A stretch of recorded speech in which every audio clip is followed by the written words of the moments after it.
बिस्मिल्लाहिर्रहमानिर्रहीम। अस्सलाम वालेकुम। मेरा नाम वीना है और मैं अपने वालिदैन की आँख का तारा और सबसे लाडली बेटी थी। मेरे घर के माहौल में कभी मुझे किसी चीज़ की कमी महसूस नहीं होने दी गई थी। मेरे वालिदैन ने मुझे ज़िंदगी की हर वो आसाइश मुहैया की थी जो एक खुशनसीब लड़की का ख्वाब होती है। मेरी तालीम का सिलसिला जब अपने इख्तिताम को पहुँचने लगा तो घर में रिश्तों की आमद का एक नया दौर शुरू हो गया था। सब जान पहचान वालों के घर से रिश्ते आने लगे थे। मेरे वालिदैन की ख्वाहिश थी कि मैं एक ऐसे घर में जाऊं जहां मेरी इज़्ज़त और सुकून महफूज रहे। इसी तलाश के दौरान एक रिश्ता आया जो मेरे वालिदैन की नज़र में हर लिहाज से मुकम्मल था। लड़का यतीम था और लड़के वालों का घराना मुख्तसर था और अली का किरदार इंतहाई सुलझा हुआ और बावकार बताया गया था। अब्बा ने अपने जान पहचान वालों से कुछ लोगों से पता किया तो पता चला कि लड़का शरीफ है। अम्मा ने जब मुझसे इस रिश्ते के बारे में पूछा तो मैंने उनकी खुशी और इत्मीनान को देखते हुए खामोशी से हामी भर दी थी, हाँ कर दी थी, क्योंकि मुझे अपने वालिदैन की पसंद पर पूरा भरोसा था कि मेरे माँ बाप कभी भी मेरे लिए कोई गलत फैसला नहीं कर सकते। रुखसत होकर जब मैं अपने नए घर अपने ससुराल पहुंची तो मेरे शौहर का रवैया मेरे लिए बासे तस्कीन था। वो एक सरकारी स्कूल में उस्ताद था और उसका घराना माली तौर पर मजबूत था।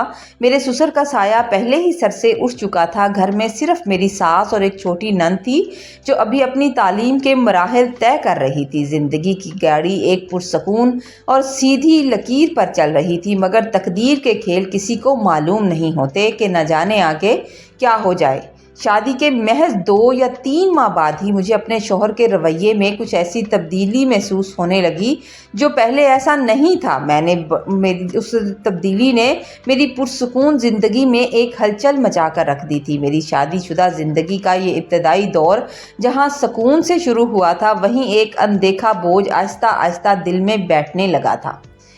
मैंने नोट किया कि अली की खाला का हमारे घर आना जाना मामूल बन चुका था। खाला जब भी आती थी अपनी जवान बेटी आसिया को हर सूरत अपने साथ लाती थी और आसिया का रवैया मेरी तबीयत पर गरां गुजरता था। मुझे उसकी हरकतें पसंद नहीं आती थी। वो हर वक्त बंद सवर कर रहती और जैसे ही अली स्कूल से काम ख़त्म करके घर लौटता तो वो परवाने की तरह उसके गिर्द घूमना शुरू कर देती थी। अगर उसे कुछ कहा जाता था तो मेरी सास कहती थी कि उसे कुछ नहीं कहना, यतीम बच्ची है। कभी वो मेरे शौहर के गिर्द घूमती, कभी उसे पानी का गिलास पेश करती, कभी उसके कामों में हाथ बटाने के बहाने उसके करीब रहना और कभी बिला वजह की मुस्कुराहटें बखेरना उसका मामूल बन चुका था। ये सब देखकर मेरा खून जलने लगा था। मैं एक नई नवेली दुल्हन थी। 2-3 महीने तो मेरी शादी के हुए थे और मेरा दिल इस बात को तस्लीम करने के लिए बिल्कुल तैयार नहीं था कि कोई लड़की, कोई गैर औरत मेरे शौहर के गिर्द इसी तरह मंडलाती रहे। मैंने कई बार अपनी नाराज़गी छुपाने की कोशिश भी की, मगर दिल की जलन खामोशी को गवारा नहीं कर पा रही थी। एक दिन मैंने अली से हिम्मत करके बात करने का फ़ैसला कर लिया। मैंने अली से कहा कि खाला को आए हुए अब खासा वक्त हो गया है, कितने ही दिन हो गए हैं उनको आए, उन्हें अपने घर लौट जाना चाहिए और आसिया का ये बेजा बनना संवरना और आपके करीब रहना मुझे सख्त नागवार गुजर रहा है। मेरी ये बात सुनकर अली ने मेरी तरफ एक तंजिया और बेपरवाह मुस्कुराहट के साथ देखा कि गोया मैं कोई हमाकत कर रही हूँ। उसने मुझे ही गलत साबित करने की कोशिश की और कहा कि आसिया एक यतीम बच्ची है, कुछ खुदा का खौफ करो। उसके वालिद का इंतकाल हो चुका है और वो अपनी नानों के घर रहती है। जब उनका दिल उदास हो जाता है, वहाँ मामी के रवैये से उनका दिल दुखी हो जाता है, तो वो हमारे पास आ जाते हैं। इसमें कोई बुराई नहीं है, तुम्हें क्यों एतराज़ है? उसने उल्टा मुझे कसूरवार ठहराया कि मैं एक यतीम लड़की के साथ ऐसा हसद भरा रवैया रखकर गुनाहगार हो रही हूँ। जब अली की बातों से मुझे इत्मीनान ना मिला, मेरे दिल को सुकून नहीं आया, तो मैंने अपनी सास से फरियाद करने का सोचा, अपनी सास से बात करने का सोचा। मैंने सोचा कि शायद वो मेरी बात समझेंगी और मुझे इस जहनी करब से निजात दिलाएंगी। मगर जब मैंने अपनी सास के सामने अपना दुखड़ा बयान किया तो उन्होंने मुझे झिड़कते हुए कहा कि मेरी बहन का इस घर पर पूरा हक है और तुम उस बारे में नाक भूं मत चढ़ाया करो। उन्होंने माजी की तलख यादें ताज़ा करते हुए कहा कि मेरा घर कच्चा था और 1 साल तक मिस्त्रियों का काम चलता रहा था। अली के अब्बा तब जिंदा थे तो मेरी बहन ने ही उन सब का खाना बनाया था और इसकी एक एक ईंट में मेरी बहन की मदद शामिल है। मुश्किल वक्त में मेरे साथ वो कंधे से कंधा मिलाकर खड़ी थी। आज वो बेवा हो गई है तो मेरी आंखों में वो चुभती नहीं है। तुम एक अजनबी होकर मेरी बहन और भांजी के हकूक़ पर सवाल उठा सकती हो। मैंने उन्हें समझाने की कोशिश की कि मुझे खाला के आने जाने से कोई मसला नहीं है, मुझे तो सिर्फ आसिया के रवैये और अली के साथ उसकी बेतकल्लुफ़ी से तकलीफ़ होती है। मुझे यूँ उसका अपने शौहर के गिर्द मंडलाना अच्छा नहीं लगता। मेरी सास ने बड़ी सख्ती से कहा कि अगर मुझे उसे बहू बनाना होता ना तो आज तुम इस घर में ना होती, इसलिए अपनी हद में रहा करो, अपनी औकात में रहा करो और फजूल शको शुबहात से गरेज करो। तुमसे अपना शौहर नहीं संभाला जाता। इन अल्फाज ने मेरे दिल पर गहरा जख्म लगाया था। वो तो एक माँ थी, उसे मेरी बात को समझना चाहिए था। मैं समझ गई कि इस घर में मेरे जज्बात की अब कोई वक़्त नहीं है और मुझे तन्हा ही इस तूफ़ान का सामना करना पड़ेगा। और खाला और आसिया को आए हुए तकरीबन 2 माह से ज़्यादा का अरसा बीत गया था, मगर वो लोग थे कि जाने का नाम ले ही नहीं रहे थे। अली का रवैया दिन ब दिन बदलता जा रहा था। वो शाम को जब भी स्कूल से घर लौटता तो अक्सर आसिया के लिए कोई ना कोई तोहफ़ा या उसकी पसंद की खाने की चीज़ लाता था, जो कि वो मेरे लिए नहीं लाता था। जब मैंने इस मामले पर उसे टोका, उसने मुझसे बदतमीज़ी से काम लिया और कहने लगा, खाला और अम्मा ने फ़ोन किया था कि उसके लिए कुछ लेकर आना, तुम्हें क्या तकलीफ़ है? उसके सर पर बाप नहीं है उसके शौक़ पूरे करने वाला। मैं गुस्से और बेबसी से पागल हो रही थी। मैंने रोते हुए कहा कि अगर इतना ही ख्याल है, इतना ही वो आप लोगों को यतीम बच्ची नज़र आती है तो उसकी शादी कर दें ताकि वो यहाँ से चली जाए और अपने घर में मसरूफ़ हो जाए। इस तरह तो आप लोग मेरी ज़िंदगी जीरन कर रहे हैं। आपको सवाब का सवाब मिल जाएगा और एक यतीम बच्ची का फ़र्ज़ अदा हो जाएगा। उस दिन जब मैं किचन से काम ख़त्म करते हुए कमरे में आई तो जो मंज़र मैंने देखा उसने तो मेरे होश उड़ा दिए।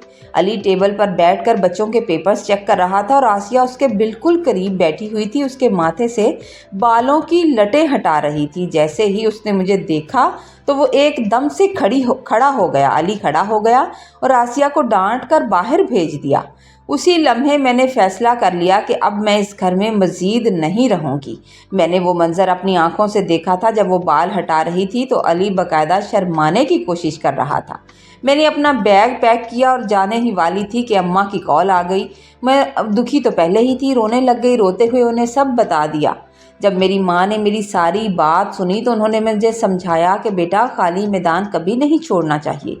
तुम वहाँ रहो और अपने शौहर के इतना करीब हो जाओ कि आसिया को मौका ही ना मिले। मैंने अम्मा की बात फिर मान ली और अम्मा की बात मानकर कुछ दिन बाद किस्मत से वो दोनों चली गई। शादी को 1 साल मुकम्मल होने वाला था, मगर मेरी गोद अब तक खाली थी। अल्लाह ताला ने मुझे औलाद नहीं दी थी और इसी कमी ने मुझे अंदर से आहिस्ता आहिस्ता खोखला करना शुरू कर दिया था। ससुराल में मेरी हैसियत एक ऐसी औरत की हो गई थी जिसके वजूद का अब कोई फ़ायदा नहीं था। मैंने अली से बार बार इल्तजा की कि हमें किसी अच्छे डॉक्टर के पास जाकर अपना मुआयना करवाना चाहिए, चेकअप करवाना चाहिए।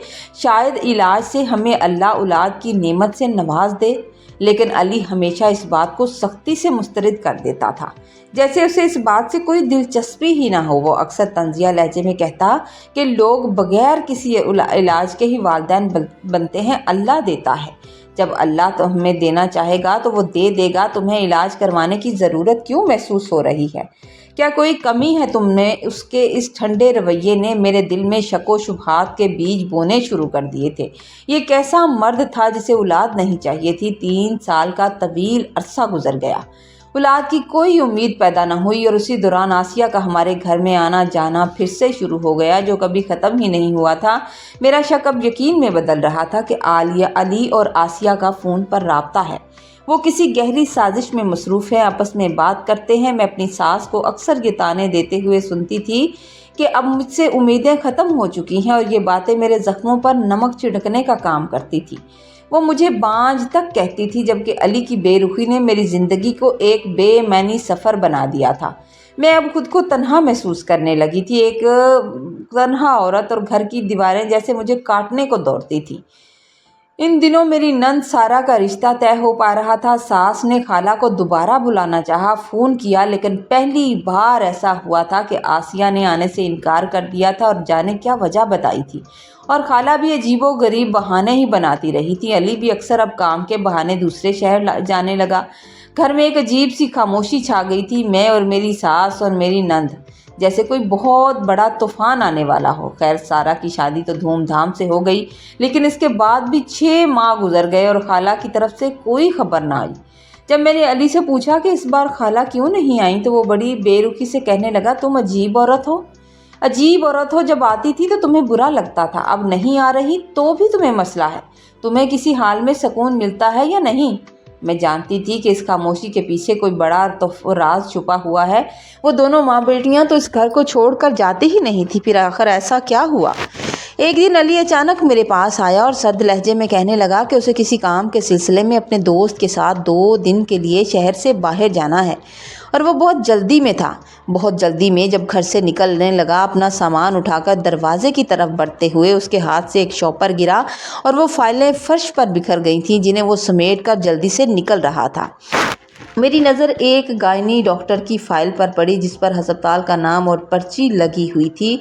मेरे दिल में एकदम खटका हुआ और मैंने जल्दी से आगे बढ़कर वो फ़ाइल उठानी चाहिए कि देखूं कि आखिर मामला क्या है। लेकिन मेरी जल्दी से पहले ही अली ने झपट कर उसे पकड़ लिया और मुझे सच्चाई जानने का मौका ना दिया। उसके चेहरे पर गुस्सा आ गया था और जब मैंने बाजिद होकर उससे पूछा कि ये फ़ाइल क्या है, ऐसी फ़ाइल तुम्हारे पास क्यों है, तो वो गुस्से से पागल हो गया और कहने लगा, तुम्हारे साथ क्या मसला है? मैंने कहा, इस फ़ाइल में क्या है मुझे दिखाओ। तो वो चीख कर बोला कि ये मेरे दोस्त की है, मेरी दोस्त की फैमिली की है। वो अपनी फैमिली के साथ किसी बड़े डॉक्टर के पास इलाज के लिए जा रहा है। तुम्हें इससे क्या मतलब? मैंने पूछा कि ये तुम्हारे पास क्या कर रही है? ये फ़ाइल तो उसके पास होनी चाहिए थी ना, जिसकी बीवी के बारे में है। तो उसने मुझे नफ़रत भरी नज़रों से घूरा और इंतहाई तलख लहजे में बोला कि बकवास बंद करो बांझ औरत। एक तो तुम औलाद पैदा नहीं कर सकती, ऊपर से तुम्हारा काम सिर्फ शक करना है, सिर्फ शक करना, मेरे हर काम में, मेरी हर बात में शक करना। उसने मज़ीद कहा कि मेरा दिल तो करता है कि मैं दूसरी शादी कर लूँ, मैं तंग आ गया हूँ तुमसे। आखिर मेरी माँ कब तक पोते पोतियों के इंतज़ार में बैठी रहेगी और तुम यूं ही उन्हें टरखाती रहोगी। उसने इतने जालम और दिल शिकन अंदाज में ये बात कही कि मैं वहीं सख्ते में आ गई और अपने अली ने जल्दी से वो कागजात समेटे और अपने कागजात लेकर तेज़ी से घर से निकल गया था, जबकि मैं अकेली वहीं बैठी उसकी तलखी और अपने मुकद्दर के बारे में सोच रही थी कि आखिर मेरा कसूर क्या था। अली के जाने के बाद देर तक मैं वहीं फर्श पर बैठी रही। मेरे आंसू थे कि रुकने का नाम ही नहीं ले रहे थे। मैं सोच रही थी कि क्या एक औरत की पहचान सिर्फ औलाद है, और औलाद क्या उसकी मर्ज़ी से होती है? जब अल्लाह ताला की मर्ज़ी से औलाद होती है तो फिर दुनिया वाले जीने क्यों नहीं देते? क्या मोहब्बत और वफ़ादारी की कोई कदर नहीं होती? उसने जिस हकारत से मुझे बांझ औरत कहा था, बांझ कहकर पुकारा था, उसने मेरे दिल के तमाम दरवाजे उसके लिए बंद कर दिए थे। मुझे अब यकीन हो चुका था कि अली न सिर्फ मुझे धोखा दे रहा है, बल्कि उसका दिल अब किसी और के लिए धड़कना शुरू हो गया है। इस तरह करते करते कुछ दिन गुजरे कि एक सुबह, जब अभी सूरज भी पूरी तरह से नहीं निकला था और मैं घर के सहन की सफाई कर रही थी, तो मुझे गेट के बाहर से किसी छोटे बच्चे के मुसलसल रोने की आवाज़ आने लगी, जैसे कोई छोटा सा बच्चा हो और वो भूख की वजह से रो रहा हो। मेरा दिल ये आवाज़ सुनकर ज़ोर ज़ोर से धड़कने लगा। न जाने क्यों ये आवाज़ दिल को प्यारी लगी और मैं जल्दी से दौड़ी और दरवाज़ा खोलकर जैसे ही बाहर निकली तो मैंने देखा कि बिल्कुल मेरे दरवाजे के सामने गेट के बिल्कुल ओट में एक छोटा सा बच्चा कंबल में लिपटा हुआ पड़ा था। उसे देखकर अंदाज़ा हो रहा था कि वो सिर्फ चंद घंटे ही कबल पैदा हुआ होगा। उसके चेहरे पर अभी भी नौज़ायदा बच्चों जैसी ताजगी साफ नज़र आ रही थी। मैंने झुककर फ़ौरन से उसे उठाया और इधर उधर गली में देखा कि न जाने ये बच्चा किसका है, मगर वहाँ दूर दूर तक कोई नज़र न आया। मैं भागती हुई उसे लेकर कमरे में आई और बराह रास्त सास के कमरे में पहुँची और उन्हें बताया कि ये बच्चा हमारे गेट पर पड़ा हुआ था। सास भी उसे देखकर हैरान रह गई कि ये तो लड़का है। मैंने फ़ौरन अपने शौहर अली को जगाया और डरते हुए कहा कि अली, ये बहुत बड़ा मसला बन चुका है। بن سکتا ہے کہیں اس معاملے میں ہمیں کوئی پولیس کیس نہ بن جائے۔ اس طرح کوئی بچہ آ کر ہمارے دروازے پر رکھ کر چلا گیا ہے، ہمیں کسی کو بتانا ہوگا تاکہ بعد میں ہمیں کسی کے سوال کا جواب نہ دینا پڑے۔ لیکن جب علی نے بستر سے اٹھ کر بچے کو دیکھا تو اس کے چہرے پر کوئی حیرت نہیں تھی، بلکہ وہ بہت اطمینان سے بولا کہ تم تو بانجھ عورت ہو، اللہ نے تمہیں گھر بیٹھے اولاد دے دی ہے، کوئی اسے یہاں رکھ کر چلا گیا ہے تو سمجھو تمہاری ہی اولاد ہے، اور وہ جانتا ہے کہ ہمارے ہاں اولاد نہیں ہے اسی لیے یہاں رکھ گیا ہے۔ میں یہ دیکھ کر حیران رہ گئی، دنگ رہ گئی کہ کتنے آرام اور سکون سے یہ بات کر رہا تھا، جیسے اسے اس بات پر کوئی اعتراض ہی نہ ہو، وہ پہلے سے سب جانتا ہو۔ وہ بڑے سکون سے بچے کو پیار کرنے لگا اور پھر اسکول کے لیے تیار ہونے لگا۔ مجھے جس کا ڈر تھا وہ تو ہوا نہیں، میرے شوہر نے تو اسے آرام سے قبول کر لیا، جبکہ میں اور میری ساس شدید اضطراب میں تھے کہ یہ بچہ کہاں سے آ گیا۔ لیکن علی کا رویہ ایسا تھا جیسے سب کے لیے اس سے عام سی بات ہو۔ میں نے ایک بار پھر ڈرتے ڈرتے ہمت کر کے علی سے کہا کہ کیا ہمیں اس بچے کو پولیس کے حوالے نہیں کرنا چاہیے تاکہ کل کو کوئی مصیبت نہ بنے۔ تو وہ غصے میں آ کر بولا کہ کیا تم پاگل ہو گئی ہو، خود تو بانجھ عورت ہو اور بچہ سنبھالا نہیں جاتا، صاف کہہ دو کہ بچے کو سنبھال نہیں سکتی۔ اللہ نے تمہیں اپنی اولاد تو دی نہیں، اب اگر تمہیں موقع ملا ہے کہ کسی بچے کو پال سکو تو اسے فضول میں پولیس کے مسئلوں میں الجھانے کی کوشش کر رہی ہو۔ میرے پاس اتنا ٹائم نہیں ہے کہ میں پولیس والوں کے پاس جاتا رہوں، اور اس نے مجھے سختی سے منع کر دیا اور چلا گیا۔ جب میری ساس نے بھی کہا کہ جب علی کو کوئی اعتراض نہیں ہے تو اسے رکھ لیتے ہیں، نہ جانے کون دروازے پر چھوڑ کر چلا گیا ہے، اگر اسے ضرورت ہوتی تو وہ بچے کو یوں چھوڑ کر نہ جاتا، اور اگر کوئی لینے آئے گا بھی تو واپس کر دیں گے۔ میں نے بچے کو کمرے میں لا کر اسے صاف ستھرا کیا۔ میرے پاس چھوٹے بچے کے کپڑے تو بالکل نہیں تھے، اس لیے میں نے مجبوری میں اس کے وہی کپڑے دھوئے، انہیں دھو کر سکھایا اور اسے دوبارہ وہی پہنا دیے جو اس نے پہن رکھے تھے۔ جب علی اسکول سے واپس آیا تو اس کے ہاتھ میں ایک بڑا سا شاپر تھا۔ اس نے مجھے تھماتے ہوئے کہا کہ اس میں بچے کے نئے کپڑے ہیں۔ میں نے حیرت سے اس کی طرف دیکھا تو وہ مجھ سے نظریں چرانے لگا اور ادھر ادھر دیکھنے لگا۔ میں نے جب شاپر کھول کر دیکھا تو اس میں چھوٹے بچے کی کافی شاپنگ کی گئی تھی، اور میں حیران تھی کہ علی نے اتنی پرفیکٹ شاپنگ کس طرح کر لی۔ اسی طرح کافی دن گزر گئے اور ہم اس بچے کو سنبھالنے لگے، اور میری ساس کا دل بھی اس سے لگ گیا۔ ہمارے گھر میں گویا ایک رونق آ گئی۔ لیکن ابھی صرف ایک ہفتہ ہی ہوا تھا کہ ایک دن اچانک سے خالہ اور آسیہ آ گئیں۔ وہ بہت خوشگوار موڈ میں تھیں۔ میں انہیں دیکھ کر شدید حیران ہوئی کیونکہ وہ تو ہم سے ناراض تھیں، نہ جانے کہ اب میری ساس کے مطابق کہ انہوں نے نہ جانے کون سی بات اپنے دل پر لے لی ہے جس کی وجہ سے وہ لوگ آئے ہی نہیں۔ لیکن اس سے بھی زیادہ حیرت اس وقت ہوئی جب ان دونوں ماں بیٹی نے اس بچے کے بارے میں کوئی سوال نہیں کیا، بلکہ معمول ہی سمجھا، جیسے انہیں پہلے سے ہی یہ سب معلوم ہو کہ بچہ کہاں سے آیا ہے اور یہ کس کا ہے۔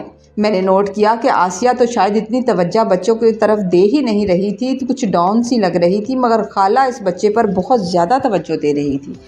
بچہ جب بھی روتا تو خالہ فوراً سے مجھے آوازیں دینا شروع کر دیتی تھی کہ تم اپنے گھر کے کاموں کو رہنے دو، جو کام رہ گیا ہے اسے چھوڑ دو، اگر کوئی کام ہے تو آسیہ کر لے گی، تم بس اس بچے کو سنبھال لو، دیکھو اسے بھوک تو نہیں لگی۔ اور مجھے شدید حیرت ہوتی تھی کہ آج سے پہلے خالہ کو تو کبھی کسی کی فکر نہیں ہوئی تھی، میری ساس سے زیادہ خالہ کو کیوں اس بچے کی فکر ہے، اور وہ کیوں ہر وقت بچے کی دیکھ بھال کے معاملے میں مداخلت کرتی رہتی ہیں، کبھی مجھے طرح طرح کے مشورے دیتی کہ اس کا اس طرح سے خیال رکھو۔ اس طرح میرا شوہر علی بھی اس بچے کو غیر معمولی اہمیت دیتا تھا۔ وہ روزانہ اس کے لیے کچھ نہ کچھ لے کر آتا، تو کبھی چھوٹے چھوٹے کھلونے اور کبھی بڑے بڑے کھلونے، حالانکہ وہ بچہ اتنا چھوٹا تھا کہ اسے کھلونوں سے کھیلنے کا ابھی تک شعور بھی نہیں تھا۔ تو کبھی وہ ایسی چیزیں لے آتا جو اس کی عمر کے بالکل خلاف تھیں۔ ایک دن میں نے تنگ آ کر علی سے پوچھا کہ آپ کو ہو کیا گیا ہے، آپ اتنے پیسے کیوں ضائع کر رہے ہیں روز بروز، اور ابھی یہ بچہ بہت چھوٹا ہے، جب تھوڑا بڑا ہو جائے گا تب لے آئیے گا، تب مجھے سمجھ آ جائے گی کہ کون سے کھلونے سے کس طرح کھیلنا ہے۔ علی نے جب میری بات سنی تو میری بات سن کر ناگواری سے کہنے لگا کہ تمہیں اس سے کیا مطلب، میں لے کر آتا ہوں نا، میں تو اسے پیار سے لاتا ہوں۔ میں نے اس کی آنکھوں میں جھانک کر پوچھا کہ آپ تو ایسے کر رہے ہیں جیسے یہ آپ کی سگی اولاد ہو۔ میری یہ بات سن کر علی ہکا بکا رہ گیا اور پھر اس کے ماتھے پر غصے کی लकीरें साफ उभरने लगीं और वो चीख कर बोला कि कैसी नाशुक्री औरत हो तुम। अल्लाह ने बगैर मांगे बच्चा दे दिया और तुम सगी और सौतेली में फ़र्क कर रही हो। वो मासूम बच्चा है, वो नहीं जानता कि उसके माँ बाप कहाँ हैं, लेकिन है वो मासूम बच्चा। हम सबको तो अब अपना ही बच्चा लगता है और तुम अजीब सी बातें करती रहती हो। एक दिन अली के दूर के कुछ रिश्तेदार आए। उन्होंने जब बच्चे को देखा तो हैरान होकर पूछा कि आपकी तो औलाद नहीं थी, फिर ये बच्चा किसका है? अली ने मुझसे मेरे बोलने से पहले उसने फ़ौरन से जवाब दे दिया कि औलाद नहीं थी तो क्या हुआ, अब हो नहीं सकती, समझ लें कि हो गई, ये बच्चा मेरा ही है। उसके लहजे में जो यकीन था और जिस तरह उसने कहा था, उसे देखकर मुझे एक लम्हे के लिए लगा कि शायद वो सच कह रहा था।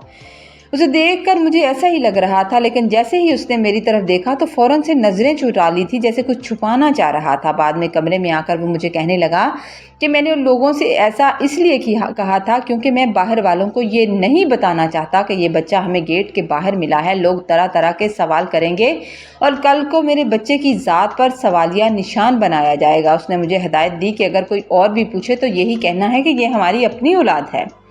मेरे शौहर की ऐसी अजीबोगरीब हरकतें और झूठ मेरे दिल में शक की आग को मज़ीद भड़का रहे थे। इधर आसिया की उम्र में अब उम्र भी अच्छी खासी हो रही थी, लेकिन उसकी माँ को उसकी शादी की कोई फिक्र नहीं थी। उसे बस घूमने घुमाने से मतलब था। एक दिन मैंने मौका पाकर खाला से कहा कि खाला जान, अब आपको आसिया की शादी की फ़िक्र करनी चाहिए। मुझे भी शौक़ है कि मैं आपका मायका देखूं और फैसलाबाद जाकर किसी की शादी देखूं। मैंने आज तक फैसलाबाद शहर नहीं देखा, इसलिए मुझे शौक़ है। आप आसिया की शादी तय करें ना, अभी मैं भी फैसलाबाद आऊं। अभी इससे पहले कि खाला कुछ बोलती, आसिया फ़ौरन मेरी तरफ आई और गुस्से से चीख पड़ी। कहने लगी, तुम बस करो, तुम्हारी तो शादी हो चुकी है और अब तुम्हें मुफ्त का बच्चा भी मिल गया है, तो तुम्हें मेरी फिक्र लग गई है। पहले अपना घर बचा लो बीबी, ये ना हो कि कल को तुम तलाक याफ्ता होकर बैठ जाओ। दूसरों के बारे में बातें करते हुए उसने इतने गुस्से से यह बात कही कि हम सब साकत से रह गए। खाला ने फ़ौरन मेरी तरफ देखकर बात संभालने की कोशिश की। कहने लगे, ये तो अभी बच्ची है, ना समझ है, इसे बाप की कमी का दुख है, हर वक्त बाप को याद करती रहती है। तुम इसके सामने ऐसी बातें मत किया करो।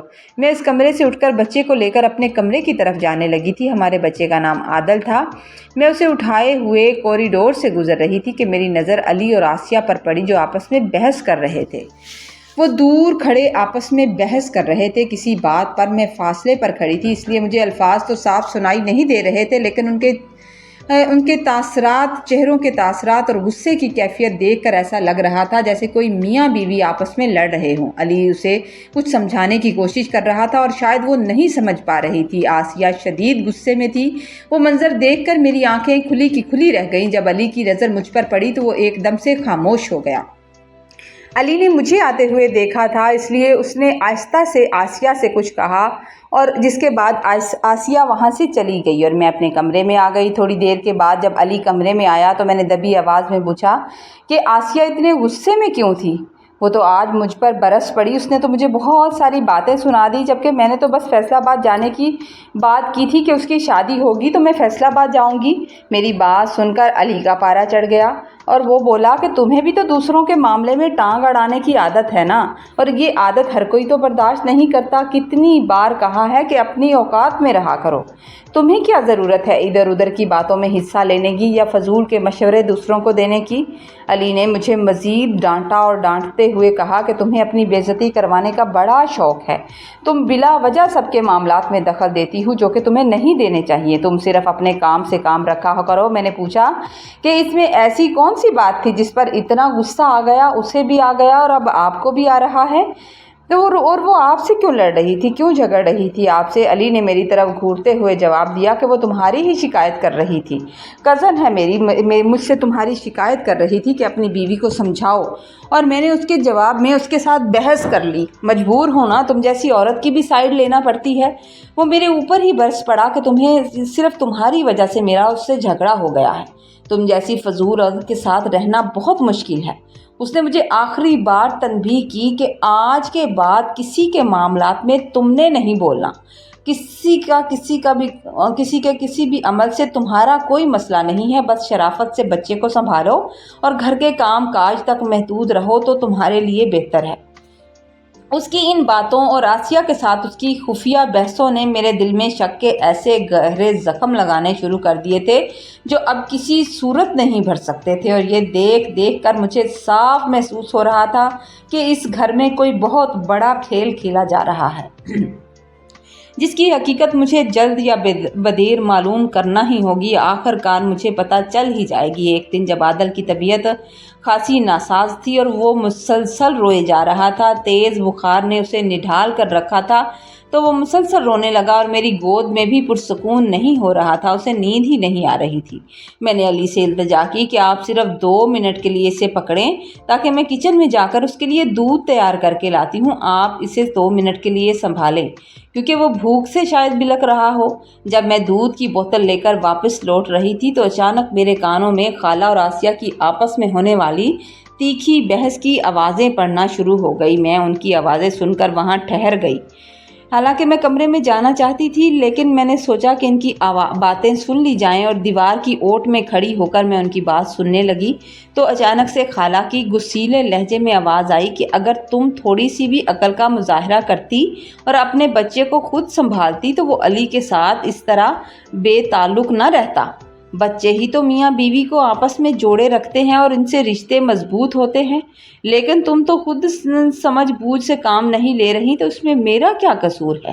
یوں بچہ پیدا کر کے اپنے سوتن کے ہاتھ میں دے دیا۔ میں نے پہلے ہی کہا تھا کہ اپنا بچہ اس طرح اسے مت دو، کل کو جب یہ بچہ بڑا ہوگا تو وہ اسی کو ماں کہے گا نا جو اسے پالے گی، اور تم پھر پچھتاتی رہنا۔ یہ سن کر میرے ہاتھ سے دودھ کی بوتل چھوٹتے چھوٹتے بچی تھی۔ میں نے دیوار کا سہارا لیا کیونکہ میری تو دنیا ہی الٹ گئی تھی۔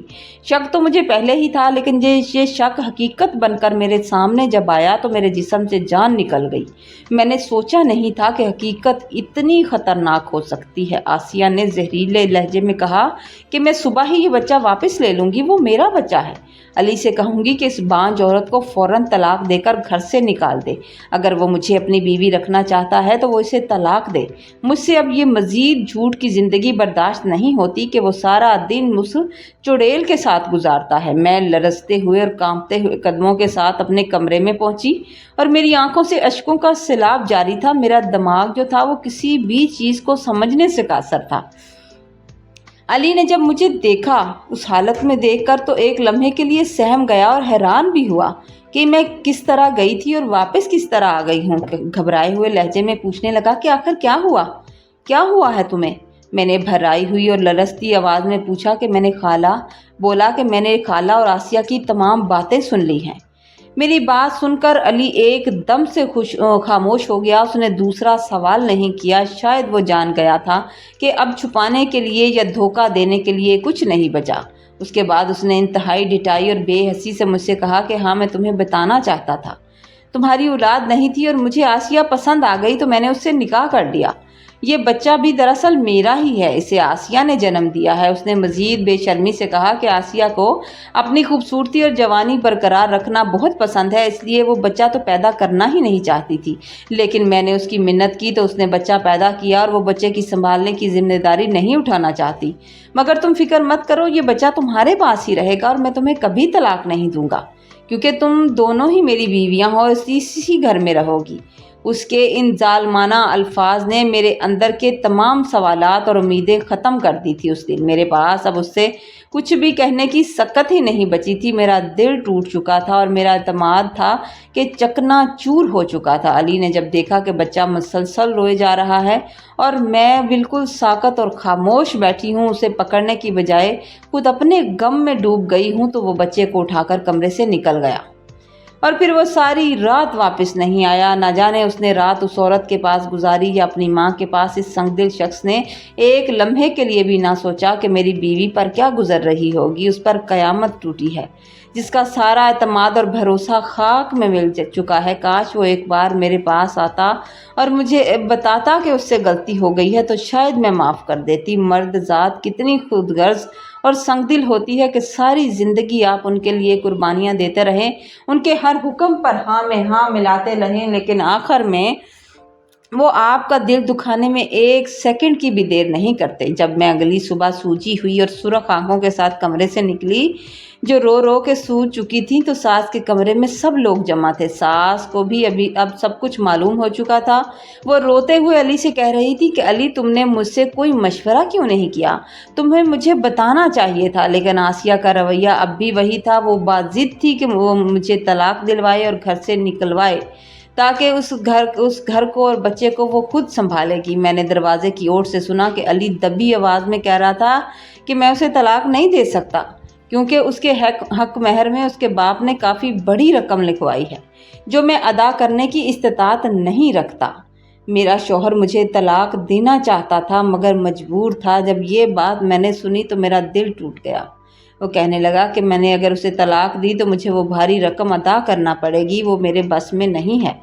ये सुनकर आसिया ने एक शैतानी और मकार मुस्कुराहट के साथ कहा था कि तुम बिल्कुल फिक्र ना करो, मैं उसे इस कदर जहनी तौर पर तंग करूंगी, उस पर इतने जुल्म करूंगी कि वो खुद से तुमसे तलाक मांगने पर मजबूर हो जाएगी। अब जब सारी बात का उसे इल्म हो चुका है तो फिर डरने का क्या फ़ायदा? और जब तो खुद तुमसे तलाक तलब करेगी तो तुम्हें एक पाई भी हक महर की अदा नहीं करना पड़ेगी, बल्कि वो तुमसे खुला ले लेगी और सब कुछ छोड़ छाड़ कर चली जाएगी।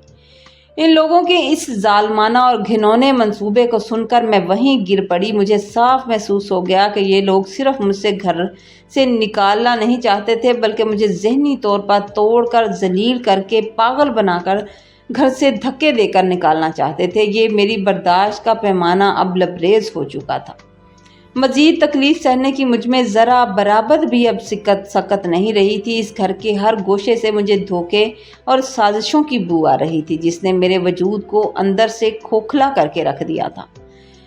मैं उठी और मैंने खामोशी से अपना चंद ज़रूरी सामान एक बैग में डाला, समेटा और किसी को बगैर बताए सुबह सुबह ही मैं अपने मायके की तरफ निकल गई थी। जब मैं अपने घर पहुंची और उन्होंने मुझे इतनी सुबह आगते देखा तो मैं अपनी माँ के गले लगकर अपना दुखड़ा रोकर सुनाया तो मेरे घर वाले शदीद सदमे और गुस्से में चले गए। उन्हें अली पर बिल्कुल भी ऐसा नहीं था कि वो मेरे साथ ऐसा करेगा। मेरे भाई ने मेरे सर पर दस्ते शफ़क़त रखा और तसल्ली देते हुए कहने लगा, मेरा बेटा, ये तुम्हारा अपना घर है और जब तक तुम चाहो यहाँ रह सकती हो। उस वक़्त मुझे शिद्दत से एहसास हुआ कि मेरे वालिद ने शादी के वक़्त जो हक़ महर ज़्यादा लिखवाया था ना, वो मेरी हिफाजत और मुस्तक़बिल को महफूज करने की एक पेशगी कोशिश की गई थी।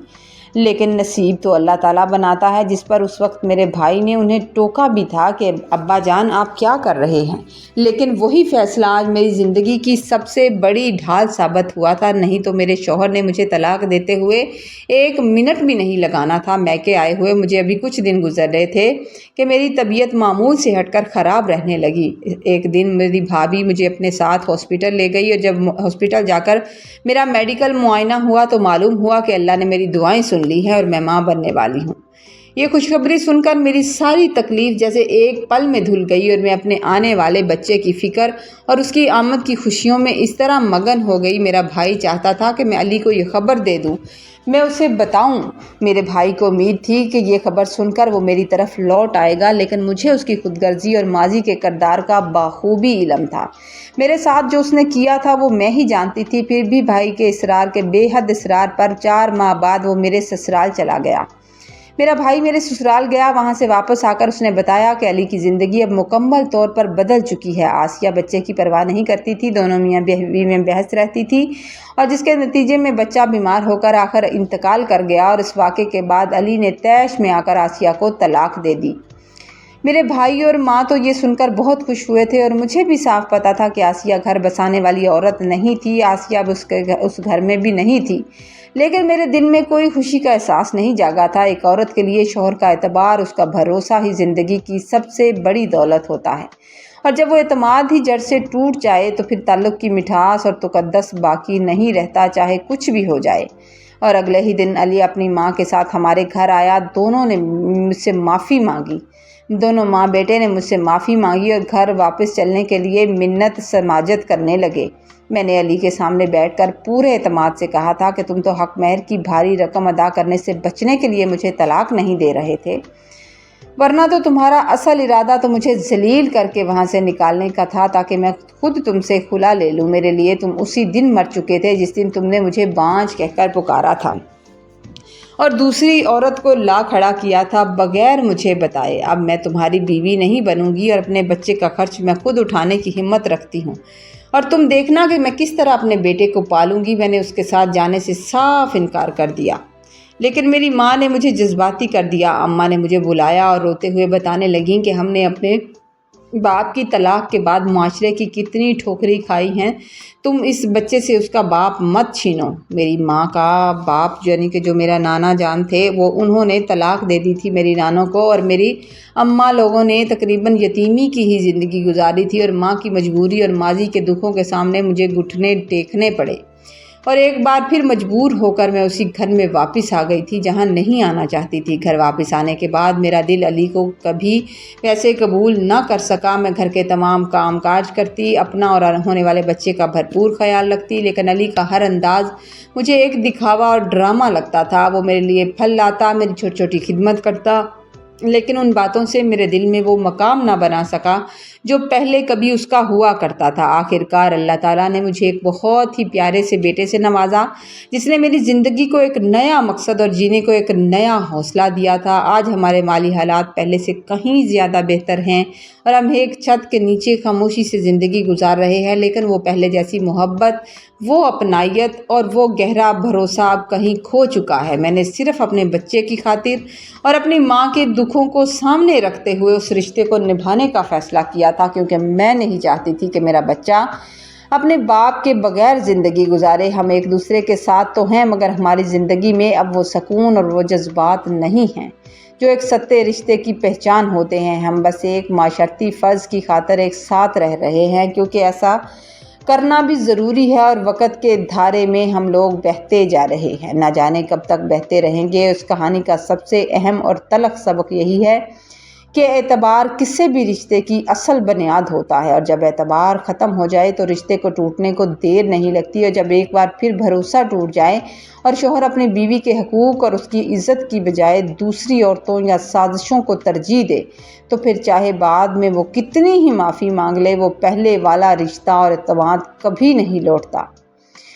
یہ کہانی ہمیں سبق سکھاتی ہے کہ عورت جب اولاد کی خاطر یا خاندان کی باتوں میں دباؤ میں آ کر سمجھوتا کرتی ہے تو وہ جسمانی طور پر تو مرد کے ساتھ رہتی ہے، مگر ذہنی اور جذباتی طور پر وہ رشتہ ہمیشہ کے لیے ٹوٹ کر ختم ہو چکا ہوتا ہے۔ لہٰذا میاں بیوی کو چاہیے کہ اپنے رشتے کو صاف شفاف رکھیں، کیونکہ دھوکہ اور بدگمانی ایسی چیز ہیں جو محبت کے درخت کو جڑ سے آہستہ آہستہ ختم کرتی جاتی ہیں۔ کہانی اگر آپ کو اچھی لگے تو آپ نے لائک کرنا ہے، کامنٹ میں ضرور بتانا ہے۔ چینل پر نئے ہیں تو چینل کو سبسکرائب کر دیجئے۔ خوش رہیے، آباد رہیے، اللہ تعالیٰ آپ کو سلامت رکھے۔ دعاؤں میں یاد کیا کریں، جب آپ کسی کے لیے دعا کرتے ہیں تو اللہ تعالیٰ آپ کی طرف سے بھی قبول